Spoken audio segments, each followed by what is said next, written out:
لعلكم تتقون.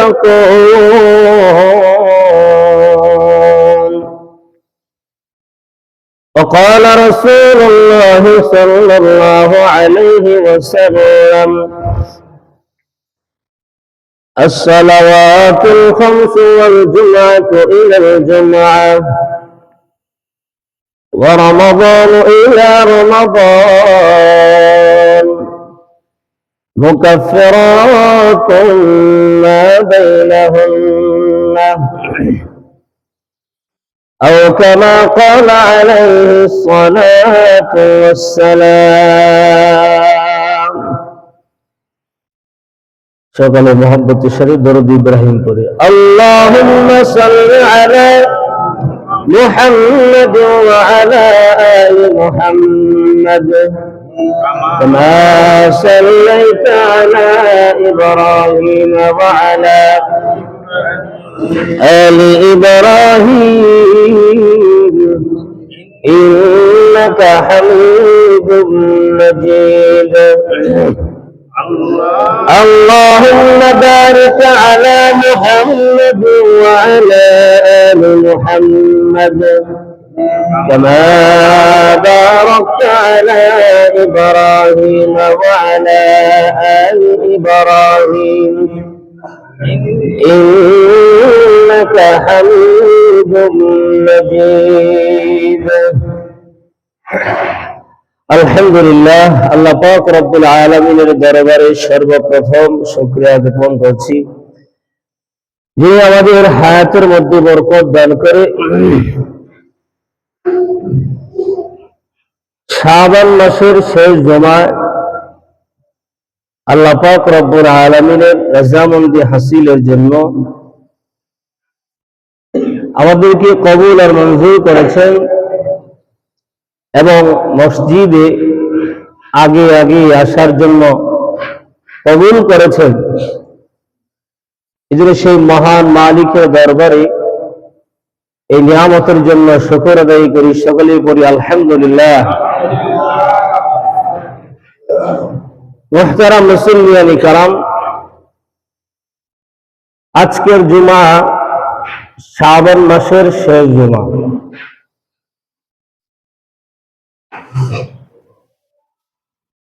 আর শাবান মাসে আজকের তারিখ হলো 29 তারিখ। আজকে রমজানের চাঁদ উঠতেও পারে, নাও উঠতে পারে, কিন্তু পরের দিন নিশ্চিত। তো আল্লাহ পাক রব্বুল আলামিন আমাদেরকে যে রমজান পর্যন্ত প্রায় কাছাকাছি সময় পর্যন্ত পৌঁছে দিলেন, হায়াতের মধ্যে বরকত দান করে, এই জন্য খুশি না বাজার? এই জন্য আবার শুকর আদায় করি আলহামদুলিল্লাহ। যেহেতু সামনে মাহে রমজান, এই জন্য আপনাদের সামনে মাহে রমজানের গুরুত্ব এবং বৈশিষ্ট্য সম্পর্কে আপনাদের সামনে আমি আলোচনা করব। আল্লাহ পাক রব্বুল আলামিন আমাদের সবাইকে ধৈর্য সহকারে আমলের নিয়তে শোনার তৌফিক দান করুন, আমিন। রমজান শব্দটি আরবি শব্দ, এটা রমজুন থেকে এসেছে। এর অর্থ হলো পুড়িয়ে দেওয়া, ছাই করে ফেলা, পুরো ভস্ম করে দেওয়া, এটা হলো শাব্দিক অর্থ। আর রমজানকে এই জন্য রমজান বলা হয়, অনেকগুলো কারণে উল্লেখ করা আছে কিতাবের মধ্যে। এর মধ্যে একটা হলো, যেহেতু মাহে রমজানে রোজাগুলোর মাধ্যমে আল্লাহ পাক রব্বুল আলামিন প্রত্যেকটা বান্দার বিগত জীবনের গুনাহগুলোকে মিটিয়ে দেন, মুছে ফেলেন। এই জন্য রমজানকে রমজান বলা হয়। রমজান মাস কিন্তু প্রত্যেকটা বান্দার জীবনের গুনাহ মাফ করায় দেয়, ঠিক কিনা বলেন? ভাইরা আমার, এই রমজান মাস প্রত্যেকটা মুমিন এবং মুমিনার জন্য বড় একটা নিয়ামত এবং রহমত।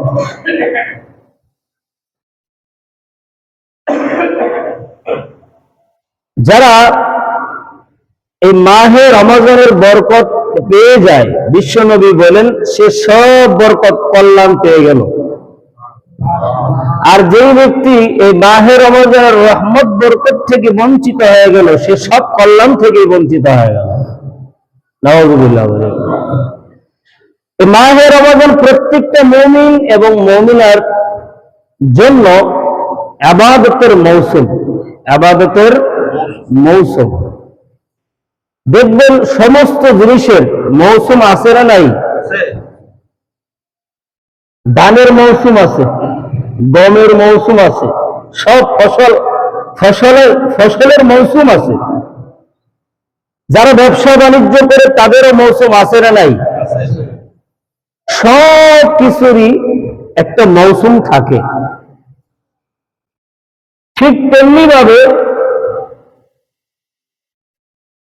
এই মাহে রমজান হলো প্রত্যেকটা মুমিনের আখিরাত কামাবার জন্য বড় একটা মৌসুম। এই মৌসুম শুধুমাত্র আল্লাহ পাক রব্বুল আলামিন উম্মতে মুহাম্মাদীকে দান করেছেন, আলহামদুলিল্লাহ। এই মৌসুম আর কোন উম্মতকে দেওয়া হয় না। এই মাস ছিল, রমজান মাস ছিল, কিন্তু রমজান মাস যে বড় একটা ইবাদতের মৌসুম, এটা কোন উম্মতকে আল্লাহ দেন নাই। শুধুমাত্র কাকে দিয়েছেন? একমাত্র উম্মতে মুহাম্মাদের জন্য আল্লাহ পাক রব্বুল আলামিন নির্বাচন করেছেন। এই মাহে রমজান যেহেতু ইবাদতের মৌসুম, এই জন্য বিশ্বনবী মুহাম্মদুর রাসূলুল্লাহ সাল্লাল্লাহু আলাইহি ওয়াসাল্লাম 1 মাস 2 মাস আগের থেকে এই মাহে রমজানের জন্য প্রস্তুতি গ্রহণ করতেন। 2 মাস আগের থেকে বিশ্বনবী প্রস্তুতি গ্রহণ করতেন দোয়ার মাধ্যমে। দোয়াটা কি? আল্লাহুম্মা বারিক লানা ফি রজব ওয়া শাবান ওয়া বাল্লিগনা রমাদান। এটা রমজানের প্রস্তুতির জন্য দোয়া। তারপরে বিশ্বনবী মুহাম্মদুর রাসূলুল্লাহ সাল্লাল্লাহু আলাইহি ওয়াসাল্লাম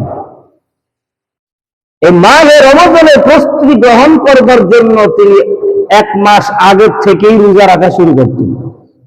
আমি ইতিপূর্বে জুমার সময় বলেছিলাম, পুরা শাবান মাসই প্রায় রোজা রাখতেন। কেন? মাহে রমজানের প্রস্তুতি নেবার জন্য। নবী এবং সাহাবায়ে কেরাম তারা মাহে রমজানের জন্য আগে থেকেই প্রস্তুতি গ্রহণ করতেন। বিশ্বনবী তো কোমরে গামছা বাঁধতেন, মানে কি ভালো করে প্রস্তুতি গ্রহণ করতেন। আমাদের আকাবির হযরত উলামায়ে কেরাম যারা ছিলেন, তারাও এই রমজানের জন্য প্রস্তুতি গ্রহণ করতেন। কিভাবে প্রস্তুতি গ্রহণ করতেন দেখেন। শাইখ জাকারিয়া রহমাতুল্লাহ আলাইহি নাম শুনেছি প্রায় সবাই। উনি একজন জগৎ বিখ্যাত একজন মুহাদ্দিস, বুজুর্গ মানুষ। 60 বছর পর্যন্ত তিনি হাদিস পড়াইছেন। কয় বছর? মানে হাদিস পড়ানোর বয়স হলো 60 বছর। শুধু 60 বছর হাদিসই পড়াইছেন। একজন জগৎ বিখ্যাত একজন মুহাদ্দিস, যার একটা কিতাব খুব প্রসিদ্ধ আওয়ামের মাঝে, সেটা হলো ফাজাইলে আমল। আছে না নাই? সব জায়গায় প্রায় পড়ানো হয়, প্রত্যেকটা মসজিদে মসজিদে পড়ে। এখানে সমস্ত আমলের ফাজাইলের কথা বর্ণিত আছে এই কিতাবের মধ্যে। শাইখ জাকারিয়া রহমাতুল্লাহ আলাইহি এই কিতাবটা তিনি লিখেছেন। শাইখ জাকারিয়া রহমাতুল্লাহ আলাইহি দেখেন রমজানের জন্য কেমন প্রস্তুতি নিতেন। রমজান মাস চাঁদ ওঠার আগেই তিনি তার যে কামরাতে তিনি থাকেন, খানকা কামরা যেখানে থাকেন, এই খানকার সামনে লিখে দিতেন যে কারোর সাথে আর 1 মাস পর্যন্ত মুসাফা চলবে না, মানে মুসাফা পর্যন্ত করবে না। কারোর সাথে 1 মাস চাঁদ ওঠার থেকে নিয়ে শাওয়ালের চাঁদ উল্টা হওয়ার আগ পর্যন্ত কারোর সাথে আর কথা চলবে না, কাউকে ঢুকতেও দিতেন না। সে যদি অনেক উচ্চ পর্যায়ে লোকও হয় তারপরেও ওনার কামরায় ঢুকতে দিতেন না। কেন? যাতে করে মাহে রমজানের যে ইবাদত, এই ইবাদতের মধ্যে বিঘ্নতি সৃষ্টি না হয়। কামরা দরজা তালা লাগাই দিতেন, আর ঢোকার সুযোগ নাই। এরকম ভাবে প্রস্তুতি গ্রহণ করতেন যে আমাদেরও তো এরকম দরকার আছে না নাই? এখন তো আমরা ব্যবসা বাণিজ্য কেনাকাটা দিয়ে ব্যস্ত, এগুলো দিয়ে ব্যস্ত। এখনো দেখবেন কিছু কিছু মানুষ আছে রমজান আসার আগেই এই সারা রমজানের বাজার এবং যত নিত্য প্রয়োজনীয় জিনিস আছে সব কিছু কিনে ঘরে রেখে দিয়েছে, যাতে করে রমজান মাসে এগুলো কিনতে গিয়ে ইবাদতের মধ্যে বিঘ্নতি সৃষ্টি না হয়। এরকম কিছু লোক এখনো আছে না নাই? এখনো আছে। রমজানের প্রস্তুতি গ্রহণ করে তারা ফেলেছেন যে মাহে রমজানে শুধু ইবাদত বন্দেগী হবে, কোরআন তেলাওয়াত হবে, তাসবিহ তাহলিল হবে, অন্য কোনো কাজে আর লিপ্ত হবে না। ভাইরা আমার, বিশ্বনবী মুহাম্মদুর রাসূলুল্লাহ সাল্লাল্লাহু আলাইহি ওয়াসাল্লাম এই মাহে রমজানের জন্য এত প্রস্তুতি কেন গ্রহণ করতেন? এই মাহে রমজানের কি বৈশিষ্ট্যই বা রয়েছে যার এত গুরুত্ব তিনি দিতেন? এক এক করে আমি আপনাদের সামনে মাহে রমজানের কিছু বৈশিষ্ট্যের কথা বলবো। শুধু বৈশিষ্ট্য, রোজার ফজিলত না, শুধু মাহে রমজান মাসের যে বৈশিষ্ট্য, শুধু বৈশিষ্ট্য সম্পর্কে কথা বলবো ইনশাআল্লাহ। মাহে রমজান কে আল্লাহ পাক রব্বুল আলামিন এমন কিছু বৈশিষ্ট্য দিয়েছেন যে বৈশিষ্ট্যগুলো অন্য কোনো মাসে পাওয়া যাবে না, খুঁজে পাওয়া যাবে না। এরকম অনেকগুলো 8 থেকে 10টা বৈশিষ্ট্য রয়েছে। এর মধ্যে 1 নম্বর বৈশিষ্ট্য হলো একটা বছর পূর্ণ হবার জন্য 12টা মাসের প্রয়োজন হয়, ঠিক কিনা বলেন? দেখুন, পুরো কোরআন শুরু থেকে শেষ পর্যন্ত খুঁজেন, কোরআনের কোথাও শুধু রমজান ছাড়া আরো 11টা মাস যে আছে, 11 মাসের নাম কোথাও খুঁজে পাবেন না।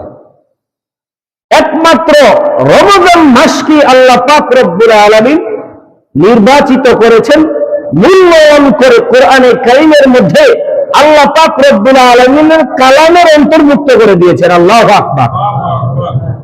সূরা বাকারার 185 নম্বর আয়াতে আল্লাহ পাক রব্বুল আলামিন এই মাহে রমজান শব্দটা উল্লেখ করেছেন। আর কোন মাসের নাম এই কোরআনে উল্লেখ নেই। এটা কোরআনের আলাদা একটা বৈশিষ্ট্য, মাহে রমজানের আলাদা একটা বৈশিষ্ট্য। এই রমজান শব্দটা পড়লে সহজ হয়, ঠিক কিনা বলেন? কারণ এটা কোরআন শরীফের একটা আয়াতের একটা অংশ। 2 নম্বর বৈশিষ্ট্য হলো আল্লাহ পাক রব্বুল আলামিন এই জগতের সর্বশ্রেষ্ঠ কিতাব, আসমানি যত কিতাব আছে, আসমানি কিতাবগুলোর মধ্যে সর্বশ্রেষ্ঠ কিতাব এবং দামি কিতাব কোরআনে কারীমকে আল্লাহ পাক রব্বুল আলামিন এই মাহে রমজানে নাযিল করেছেন। আল্লাহু আকবার। এইজন্য আল্লাহ পাক রব্বুল আলামিন কোরআনে কারীমের মধ্যে ঘোষণা করেন, শাহরু রমাদান আল্লাযী উনজিলা ফীহিল কুরআন। আল্লাহ পাক রব্বুল আলামিন বলেন, মাহে রমজান এটা সাধারণ কোন মাস না। মাহে রমজান হলো এমন একটা মাস যেই মাসে আল্লাহ পাক রব্বুল আলামিন আসমানি যত কিতাব আছে, কিতাবের মধ্যে সর্বশ্রেষ্ঠ কিতাব এই মাহে রমজানে নাযিল করে দিয়েছে। শুধু তাই নয়, মাহে রমজানের গুরুত্ব অন্যান্য মাসের চেয়ে আরো বেশি হওয়ার আরেকটা কারণ হলো 3 নম্বর, শুধু কোরআনকে এই মাসে নাযিল করেছেন তা নয়, আল্লাহ পাক রব্বুল আলামিন এই মাহে রমজানে আসমানি অন্যান্য কিছু গ্রন্থ এই মাহে রমজানে নাযিল করে দিয়েছে। আমরা তো সকলেই শুধু জানি যে কোরআন শুধু মাহে রমজানে নাযিল হয়েছে, আর কোনো কিতাব নাযিল হয় নাই। কিন্তু আসলে শুধু কুরআনে কারীম না, আরো আসমানি কিছু গ্রন্থ এই মাসে নাজিল হয়েছে। যেমন সিলসিলাতুল আহাদিস সাহিহা, শেখ আলবানী রাহিমাহুল্লাহর একটা কিতাব। এই কিতাবের মধ্যে একটা হাদিস আছে যে মাহে রমজানে কোরআন ছাড়াও আরো কিছু কিতাব এই মাহে রমজানে নাজিল হয়েছে। তিনি উল্লেখ করেন হযরত ওয়াসিলা ইবনে আশখা রাদিয়াল্লাহু তাআলা আনহু বলেন, বিশ্বনবী মুহাম্মদুর রাসূলুল্লাহ সাল্লাল্লাহু আলাইহি ওয়াসাল্লাম ইরশাদ করেছেন, হযরত ইব্রাহিম আলাইহিস সালাতু ওয়াস সালামের যে সহিফাগুলো দেওয়া হয়েছিল, এই সহিফাগুলো আল্লাহ পাক রব্বুল আলামিন মাহে রমজানের প্রথম রাত্রিতে নাযিল করে দিয়েছে।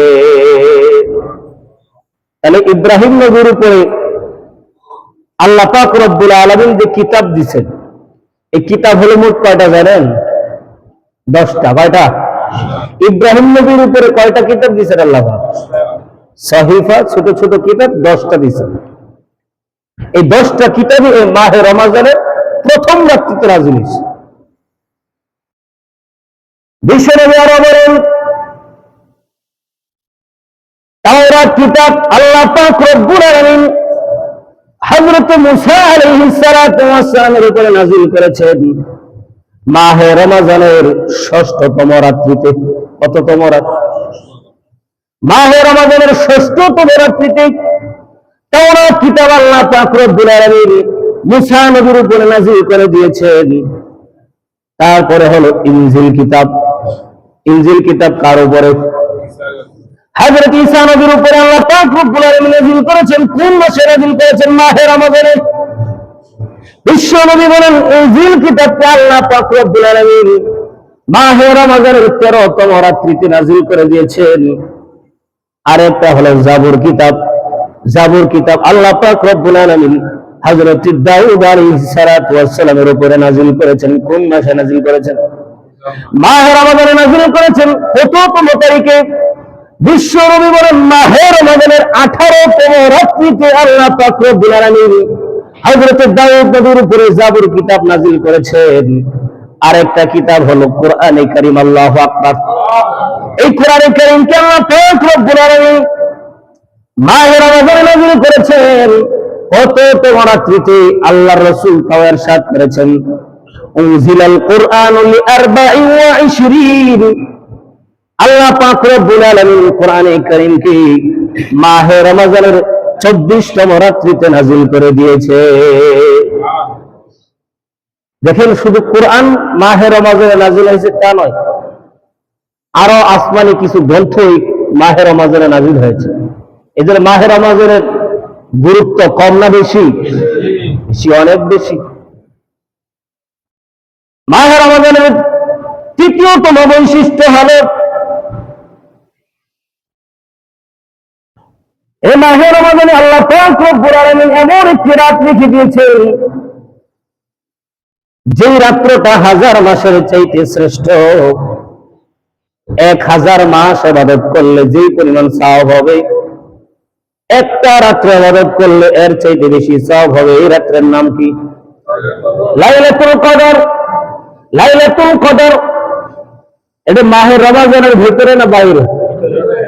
মাহে রমজানের ভিতরে আল্লাহ পাক রব্বুল আলামিন রেখে দিয়েছেন। লাইলাতুল কদরের মাধ্যমে বিশ্ব আল্লাহ পাক রব্বুল আলামিন মাহে রমজানের বরকত এবং দাম আল্লাহ পাক রব্বুল আলামিন বাড়িয়ে দিয়েছে। এই লাইলাতুল কদর শুধু রমজানে পাওয়া যায় নাকি আর বাইরেও পাওয়া যায়? ভাই আমার, মাহে রমজানের 5ম নম্বর বৈশিষ্ট্য হলো, যে শুধু মাসের বৈশিষ্ট্য। এই মাসটা এত দামি কেন হলো? মাহে রমজানের 5ম নম্বর বৈশিষ্ট্য হলো, যখন মাহে রমজানের চাঁদ উদিত হয়, চাঁদ উদিত হওয়ার সাথে সাথে আল্লাহ পাক রব্বুল আলামিন আকাশের সমস্ত দরজাগুলো খুলে দিয়ে দেয়। আকাশে আল্লাহ পাক রব্বুল আলামিন অসংখ্য অগণিত দরজা রেখে দিয়েছেন। অনেকগুলো দরজা আল্লাহ পাক রব্বুল আলামিন আকাশে রেখে দিয়েছেন। যখন আকাশে যখন রমজান মাসের চাঁদটা উদিত হয় প্রথম রাত্রিতে, সাথে সাথে মাহে রমজানের বরকতে সম্মানার্থে আল্লাহ পাক রব্বুল আলামিন আকাশের সবগুলো দরজা খুলে দিয়ে দেয়। বিশ্বনবী বলেন, ইদা দাখালা রমাদান, যখন রমাদান প্রবেশ করে রমাদানের চাঁদ উদিত হয়, ফুতিহাত আবওয়াবুস সামা, আকাশের সমস্ত দরজাগুলো খুলে দেওয়া হয়। ভাইরা আমার, এটা শুধু মাহে রমাদানের সম্মানার্থে। এছাড়াও হাদিসের মধ্যে আরো কিছু কিছু মুহূর্তের কথা উল্লেখ আছে, যে মুহূর্তগুলোতে আল্লাহ পাক রব্বুল আলামিন আকাশের দরজাগুলো খুলে দেন। যেমন একটা সময় আছে আজানের সময়, যখন আজান হয়, যখন প্রত্যেকটা মসজিদে আজান হয়, আজান হওয়া যখন শুরু হয়ে যায়, আল্লাহ পাক রব্বুল আলামিনের নির্দেশে আসমানের দরজাগুলো খুলে দেওয়া হয়। বিশ্বনবী বলেন, ইযা নুদিয়া লিস-সালাতি, যখন নামাজের জন্য আহ্বান করা হয়, নামাজের জন্য যখন আজানের মাধ্যমে আহ্বান করা হয়, ফুতিহাত আবওয়াবুস সামাই, আসমানের সমস্ত দরজাগুলো খুলে দেওয়া হয়। উস্তুজিবা লাহু, এবং এই বান্দা এই সময় আল্লাহর কাছে যা প্রার্থনা করে, আল্লাহর কাছে যা কিছু চায়, আল্লাহ পাক রব্বুল আলামিন তার প্রার্থনা কবুল আর মঞ্জুর করে নেয়। এটা আরেকটা সময়, যে আজানের সময় আসমানের দরজা খুলে দেওয়া হয়। আর এই আজানের সময় আমরা আজানের জবাব তো দেই না, বিভিন্ন কাজে কথাবার্তা লিপ্ত থাকি, ঠিক কিনা বলেন? আজানের জবাবটা ভারী না দিব কেমনে, ঠিক কিনা বলেন? আজানের জবাব দিবেন। আজানের পরে, আজানের সময় তো আসমানের দরজা খুলে দেওয়া হয়। এই সময় আপনি যা চাইবেন আল্লাহ পাক আপনাকে তাই দান করবেন। আরেকটা সময় হলো যখন ইকামত দেওয়া হয়, নামাজের জন্য ইকামত দেয় না, যখন ইকামত দেওয়া হয়, বিশ্বনবী বলেন এই সময় আকাশের দরজাগুলো খুলে দেওয়া হয়। বিশ্বনবী বলেন, ইদা সাফফান নাসু লিস-সালাতি, যখন মানুষেরা নামাজের জন্য কাতারবদ্ধ হয়ে যায়। সফা মানে হলো কাতারবদ্ধ হওয়া, নামাজের জন্য কাতারবদ্ধ হয়। ওয়াসাফুল কিতালি, এবং যখন মানুষেরা যুদ্ধের জন্য কাতারবদ্ধ হয়, যুদ্ধ করার জন্য, এই সময়গুলোতে আল্লাহ পাক রব্বুল আলামিন আকাশের দরজাগুলো খুলে দেয়। আর ইকামতের সময় আল্লাহর কাছে দোয়া করবো তো দূরের কথা, ইকামতের জবাব দিব তো দূরের কথা, আরো মারামারি লাগবে, ঠিক কিনা বলেন? ইকামতের জবাব দিবেন, কথা বলবেন না। আজানের সময় কথা বলবেন না, আজানের জবাব দিবেন, পারবেন তো? যারা আজান এবং ইকামতের জবাব দেয়, এরা আজান এবং ইকামত না দিয়েও এর সওয়াব পেয়ে যায়। আজান তো সবাই দিতে পারবেন না, মুয়াজ্জিন সাহেব একাই আজান দেয়, সে তো একাই সব সওয়াব পায়। আপনারা ভাবেন কেমনে? শরীয়ত আমাদেরকে এই জায়গায়ও নিয়াস করে নাই যে মুয়াজ্জিন শুধু আজান দিয়ে সব সওয়াব নিয়ে নেব আর মুসল্লি, সাধারণ মুসল্লিরা বসে রাখবে, এটা হবে না। বিশ্বনবী বলেন, মুয়াজ্জিন আজান দিয়ে যে সওয়াব পাবে, একজন মুসল্লি এই আজানের যদি জবাব দেয়, তার সমপরিমাণ সওয়াব সে পাবে। আল্লাহু আকবার বলেন। ইকামত দিয়ে যে সওয়াব পাবে, ইকামত তো সবাই দিতে পারবেন না। একজন দেবে ইকামত, ইকামত তো মুয়াজ্জিন দিয়ে সব সওয়াব পাওয়া যাইতেছে, আপনি কি পাবেন? আপনাকেও বঞ্চিত করে নাই শরীয়ত। শরীয়ত বলে মুয়াজ্জিনের পিছনে পিছনে ইকামতের জবাব দিবেন, ইকামতের সওয়াব আপনি নিজেও পেয়ে যাবেন। এজন্য ইকামত আজানের জবাব দিবেন তো ইনশাআল্লাহ। এই সময় দুনিয়ার গল্প গুজব বিভিন্ন কাজে লিপ্ত হয়ে যায়। এই খাওয়ার ফাঁকে ফাঁকে আমরা যখন খানায় লিপ্ত থাকবেন, কাজের ফাঁকে ফাঁকেও তো আজানের জবাব দেওয়া যায়। দেওয়া যায় কি বলেন? কাজ করতেছেন, আজানের জবাব দেওয়া যাবে, একটু মনোযোগ দিয়ে শুনলেই দেওয়া যায়। আরেকটা সময় হলো আকাশের দরজা খুলে দেব, সেটা হলো রাত্রের যখন গভীর হয়ে যায়, মধ্য রজনী যখন হয়, আল্লাহ পাক রব্বুল আলামিন আকাশের দরজাগুলো খুলে দেন। আল্লাহর রাসূল বলেন অতুফতাহু আবওয়াবুস সামাই, এবং আকাশের দরজাগুলো খোলা হয় নিসফাল লাইলি, অর্ধ রজনীতে যখন রাত গভীর হয়ে যায় এই সময় আসমানের দরজা খুলে দেওয়া হয়। হাদিস শরীফের ভিতরে আছে আল্লাহ পাক রব্বুল আলামিন এই সময় আকাশ থেকে দুনিয়ার প্রথম দুনিয়াতে নাজিল হয়। ঠিক কিনা বলেন? দুনিয়াতে প্রথম দুনিয়া আকাশে নাজিল হয়। নাজিল হওয়ার পরে আল্লাহ পাক রব্বুল আলামিন ডাকতে থাকেন হাল মিন দাঈন ইউস্তাজাবু লাহু, তোমাদের মধ্যে কেউ কি আছে আমার কাছে দোয়া করবে, আমি তোমার দোয়া কবুল আর মঞ্জুর করব। হাল মিন সাইরিন ফায়ুতি, তোমাদের মধ্যে কেউ কি কোনো বিপদে আছে, তোমাদের কেউ কি কারো কি কোনো চাওয়া আছে, আমার কাছে চাও, আমি তোমার চাওয়া মঞ্জুর করে দিব। এই সময় আকাশের দরজা খোলা হয় শেষ রাত্রে।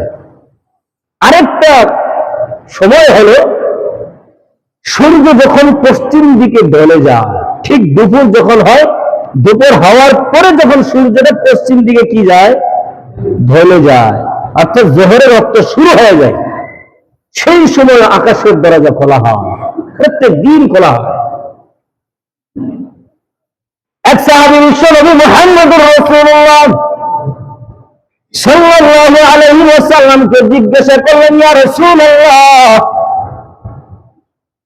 জোহরের নামাজের পূর্বে সব সময় দেখি আপনাকে 4 রাকাত নামাজ পড়তে, নামাজ কোন সময় ছাড়েন না, কারণ জোহরের পূর্বে 4 রাকাত সুন্নাত আছে না নাই? বিশ্বনবী কোন সময় ছাড়েন না। একজন সাহাবী জিজ্ঞাসা করলেন, কেন এত গুরুত্ব সহকারে জোহরের পূর্বে 4 রাকাত নামাজ আপনি আদায় করেন? বিশ্বনবী ডাক দিয়ে বলেন, এই সাহাবী, এই সময় আল্লাহ পাক রব্বুল আলামিন আকাশের দরজা খুলে দেয়। নামাজ শেষ হওয়া পর্যন্ত বান্দা যা কিছু আল্লাহর কাছে এই সময় চায়, আল্লাহ পাক রব্বুল আলামিন তার চাওয়া পূরণ করে দেন। সুবহানাল্লাহ। দেখছেন, বিশেষ কিছু মুহূর্ত, এই মুহূর্তগুলোতে আকাশের দরজা আল্লাহ খুলে দেন।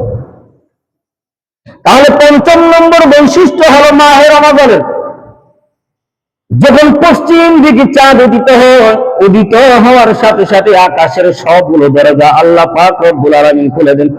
কেন খুলে দেন? বান্দা যা কিছু চাবে আল্লাহ পাক রব্বুল আলামিন সব কিছু দান করবেন, এই জন্য খুলে দেন। 6ষ্ঠ নম্বর বৈশিষ্ট্য, শুধু মাহে রমাদানের বৈশিষ্ট্য। 6ষ্ঠ নম্বর বৈশিষ্ট্য হলো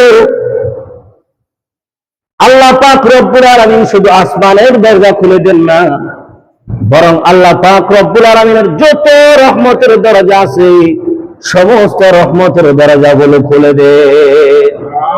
সব রহমতের দরজা আল্লাহ পাক রব্বুল আলামিন খুলে দেন মাহে রমাদানের চাঁদ উদিত হওয়ার সাথে সাথে। বিশ্বনবী মুহাম্মদুর রাসূলুল্লাহ সাল্লাল্লাহু আলাইহি ওয়াসাল্লাম বলেন, ইযা দাখালা রমাদান ফুতিহাত আবওয়াবুর রাহমাতি, যখন রমাদান প্রবেশ করে রমাদানের চাঁদ উদিত হয়, আল্লাহ পাক রব্বুল আলামিন ফুতিহাত আবওয়াবুর রাহমাহ, রহমতের সমস্ত দরজাগুলো খুলে দেন। এই জন্য মাহে রমাদানের রহমত পাওয়ার দরকার আছে না নাই? 7ম নম্বর বৈশিষ্ট্য, 7ম নম্বর বৈশিষ্ট্য হলো আল্লাহ পাক রব্বুল আলামিন এই মাহে রমাদানকে 3 ভাগে বিভক্ত করে দিয়েছেন। কয় ভাগে বিভক্ত? আরো জোরে বলেন, কয় ভাগে? 3 ভাগে বিভক্ত করে দিয়েছেন। রহমত, মাগফিরাত, ইতকুম মিনান নার, 3টা ভাগে বিভক্ত। 1 নম্বর হলো প্রথম 10 দিনে রহমত নাযিল হয়, দ্বিতীয় 10 দিনে আল্লাহ পাক রব্বুল আলামিন রহমত নাযিল করেন, তৃতীয় 10 দিনে আল্লাহ পাক রব্বুল আলামিন প্রত্যেকটা বান্দাদেরকে জাহান্নাম থেকে মুক্তি দিয়ে দেন। ইতকুম মিনান নার, মাগফিরাত দান করেন, মাফ করে দেন সবগুলারে। 8 নম্বর বৈশিষ্ট্য, মাহে রমাদানের 8 নম্বর বৈশিষ্ট্য হলো মাহে রমজান প্রত্যেকটা মানুষের জীবনের গুনাহগুলোকে মাফ করায় দেয়। সারা বছর বান্দা যা গুনাহ করে এই মাহে রমজানের বরকতে আল্লাহ পাক রব্বুল আলামিন সব গুনাহ মাফ করায় দেন। বিশ্বনবী বলেন, আস-সালাওয়াতুল খামসু ওয়াল জুমআতু ইলাল জুমআহ ওয়া রমাদানু ইলা রমাদান মুকাফফিরাতুন মা বাইনাহুন্না। বিশ্বনবী বলেন, আস-সালাওয়াতুল খামসু, পাঁচ ওয়াক্ত নামাজ বান্দার গুনাহ মাফ করায় দেয়, সগীরা গুনাহ সব মাফ করায় দেয়। ফজরের নামাজ পড়ছেন, যোহরের আগ পর্যন্ত যে সগীরা গুনাহগুলো করেছেন, যখন বান্দা ওযু করে যোহরের নামাজ পড়ে ফজর থেকে যোহর পর্যন্ত যে গুনাহগুলো হয়েছে আল্লাহ সবগুলো মাফ করেন। আবার যেই বান্দা যোহরের নামাজ পড়ার পরে আসরের আগ পর্যন্ত যে সগীরা গুনাহগুলো করে, মনে রাখবেন কবিরা গুনাহ না, কিন্তু সগীরা গুনাহ যে বান্দাগুলো করে আসরের নামাজ পড়ার সাথে সাথে যোহর থেকে আসর পর্যন্ত যে সগীরা গুনাহগুলো হয়েছিল সবগুলোকে আল্লাহ মাফ করেন। এইভাবে এশা পর্যন্ত পাঁচ ওয়াক্ত নামাজের মাধ্যমে বান্দার সগীরা গুনাহ মাফ হয়। তারপরে বিশ্বনবী বলেন, ওই জুমআতু ইলাল জুমআহ, এক জুমআ থেকে আরেক জুমআ পর্যন্ত বান্দা যতগুলো সগীরা গুনাহ করে ওই জুমআর মাধ্যমে আল্লাহ পাক রব্বুল আলামিন মাফ করে দেন। দেখেন, যারা পাঁচ ওয়াক্ত নামাজ পড়ে তারা তো পাঁচ ওয়াক্ত নামাজের মাধ্যমে সগীরা গুনাহ মাফ করে ফেলে, কিন্তু যারা সাপ্তাহিক মুসল্লি আছে না, কিছু সাপ্তাহিক মুসল্লি আছে না, জুমার দিন আইলে মসজিদের কথা মনে পড়ে, হঠাৎ করে মনে পড়ে আল্লাহর ডাকে এখন সাড়া দিতে হবে, আছে না নাই? সাপ্তাহিক মুসল্লি হবেন না দৈনন্দিন মুসল্লি হবেন? আর সাপ্তাহিক মুসল্লি হবেন না। আবার কিছু আছে বাৎসরিক মুসল্লি। সাপ্তাহিক মুসল্লি হারা করে দেবে, এরা যে এক সপ্তাহ ধরে যে সগীরা গুনাহগুলো করে এগুলো মাফ হবে কেমনে? বিশ্বনবী তাও বলে, জুমআতু ইলাল জুমআহ, যা সাপ্তাহিক মুসল্লি হয় এক জুমআ থেকে আরেক জুমআ পর্যন্ত যে সগীরা গুনাহ করে পরের জুমার মাধ্যমে আল্লাহ পাক রব্বুল আলামিন ওই বান্দার সগীরা গুনাহগুলো মাফ করে দেন। ওই যে নামাজ যেগুলো পড়লেন না, পাঁচ ওয়াক্ত নামাজ, এগুলো মাফ হবে? কথা বলেন, পাঁচ ওয়াক্ত নামাজ যে পড়লেন না, কবিরা গুনাহ করলেন, এগুলো মাফ হবে? শুধু সগীরা গুনাহগুলো মাফ হবে। কবিরা গুনার জন্য অবশ্যই তওবা করতে হবে, তওবা ছাড়া কবিরা গুনাহ মাফ হবে না। তারপরে বিশ্বনবী বলেন, ওয়া রমাদানু ইলা রমাদান, এক রমাদান থেকে আরেক রমাদান পর্যন্ত বান্দা জীবনে যত সগীরা গুনাহ করবে ওই পরের রমাদানের মাধ্যমে আল্লাহ পাক রব্বুল আলামিন তার জীবনের সমস্ত সগীরা গুনাহকে মাফ করে দেয়। অনেকগুলো আছে জুমার নামাজও আসে না, এই শুধু রমজান মাস আসলে মনে পড়ে ইবাদতের মাস হয়েছে, এবার ইবাদত করতে হবে, আছে না নাই? তাদেরকেও আল্লাহ নিরাশ করেন নাই, সগীরা গুনাহ করবে, এই রমজান পাইছে, রমজান মাসের রোজা ইবাদত বন্দেগী গুলো করবে, পরে রমজান মাসে গিয়ে ইবাদত বন্দেগী করবে, মাঝখানে যে সগীরা গুনাহগুলো হবে মাফ করে দিবেন কে? আর জোরে বলেন কে? আল্লাহ পাক গফুর রহমান, মাফ করে দিবে। তাহলে ৮ নম্বর বৈশিষ্ট্য হলো এই রমজান মাস বান্দার সগীরা গুনাহ করে মাফ করে দেয়।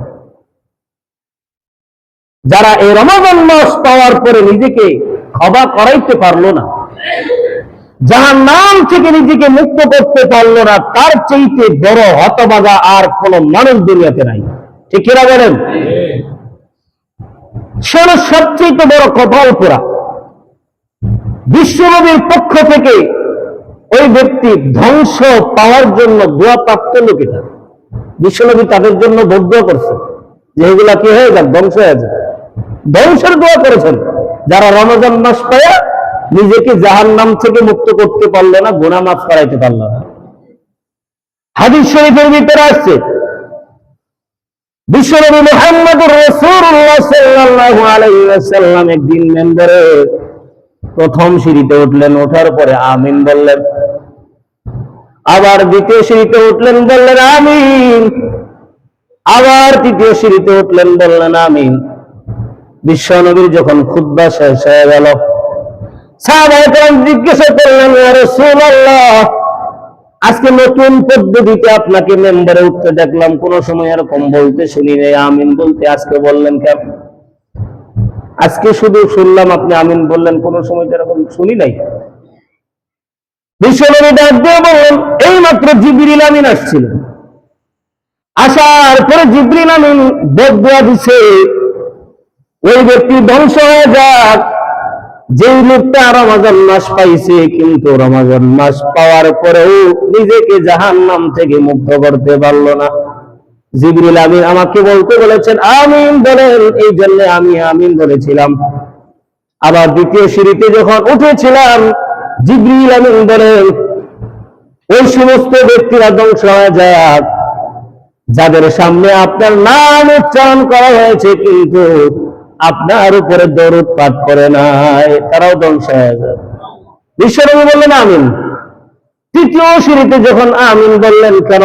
বিশ্বনবী বলেন, জিবরিল আমিন আমাকে বলল ওই সমস্ত ব্যক্তিরাও ধ্বংস হয়ে যাক যেই সমস্ত ব্যক্তিরা নিজেদের বৃদ্ধ মা বাবা পাইছে অথবা যে কোনো একজনকে পাইছে, কিন্তু এই বৃদ্ধ মা বাবার খেদমত করে নিজেকে ধন্য করাইতে পারে নাই, মা বাবাকে খুশি করতে পারে নাই, মা বাবার মাধ্যমে জান্নাত কামাই করতে পারে নাই, তারাও ধ্বংস হয়ে যাক। বিশ্বনবী এই জন্য বলেছেন আমিন।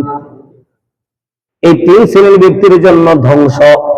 এই বদদুয়া কে দিছে? জিবরিল আমিন দিছে, বিশ্বনবী আমিন বলছে। এই জন্য মাহে রমজান মাস আসছে, নিজেকে জাহান্নাম থেকে মুক্তি করার প্রয়োজন আছে না নাই? আর আছে না নাই? এদের ভাই খুব সাবধান, রমজান মাসকে খেলায় ধুলায় নষ্ট করবেন না, সময়টাকে কাজে লাগান। রমজান মাসে দেখেন আরেকটা বৈশিষ্ট্য, এই রমজান মাসে কোন ব্যক্তি যদি একটা নফল ইবাদত করে, কি ইবাদত? নফল ইবাদত যদি করে, আল্লাহ পাক রব্বুল আলামিন ওই বান্দার আমলনামায় অন্য মাসে ফরজ ইবাদত করার সময় পরিমাণ সওয়াব দান করেন। সুবহানাল্লাহ। চিন্তা করছে, এই মাসে যদি রমজান মাসে যদি 2 রাকাত নফল নামাজ আদায় করেন, এর সওয়াব কেমন হবে? রমজান ছাড়া অন্য মাসে যদি 2 রাকাত ফরজ নামাজ আদায় করেন, যে পরিমাণ সওয়াব হবে সেই পরিমাণ সওয়াব হবে রমজান মাসে নফল নামাজ পড়লে। এই জন্য তারাবির নামাজ 6 রাকাত পড়বেন, 8 রাকাত, 12 রাকাত, 14, 16 না 20 রাকাত পড়বেন? আরো বেশি বেশি করে পড়বেন। তারাবি যত বেশি পড়বেন ততই তো সব বেশি হইতেছে, ফরজের সমান হইতেছে। আর কিছু কিছু সূরা আছে নামাজ পড়তে যায় 8 রাকাত 2 রাকাত করে চলে যায়, আছে না নাই? মসজিদে দেখাই তাই আমি বড় মুসল্লি, আছে না নাই? আরো 20 রাকাত তারাবি পড়বেন, বেশি পড়লে তো বেশি সওয়াব পারবেন তো ইনশাআল্লাহ। বিশ্বনবী আরো বলেন, এই মাহে রমজানে কোন ব্যক্তি যদি একটা ফরজ ইবাদত করে, অন্য মাসে 70টা ফরজ আদায় করার সময় পরিমাণ সওয়াব পায়। এবার চিন্তা করেন, রমজান মাসে যদি 2 রাকাত ফরজ নামাজ আদায় করেন, রমজান মাসের বাহিরে যদি 70টা ফরজ নামাজ আদায় করেন, তার সম পরিমাণ সওয়াব হবে। এই জন্য নফল ইবাদতও ছোট না, ঠিক কিনা বলেন? ফরজের সমান হয়ে যায়। এই জন্য এই মাহে রমজান আসছে, আমলের ব্যাপারে কিপ্টেমি করবেন না, বখিলতা করবেন না, চুরামি করবেন না, ইবাদত বন্দেগী বেশি বেশি করে করবেন। পারবেন তো ইনশাআল্লাহ? আল্লাহ পাক রব্বুল আলামিন আমাদের সবাইকে মাহে রমজানের গুরুত্ব বুঝে আমল করার তৌফিক দান করুন, বলুন আমিন। ওয়া আখিরু দাওয়ানা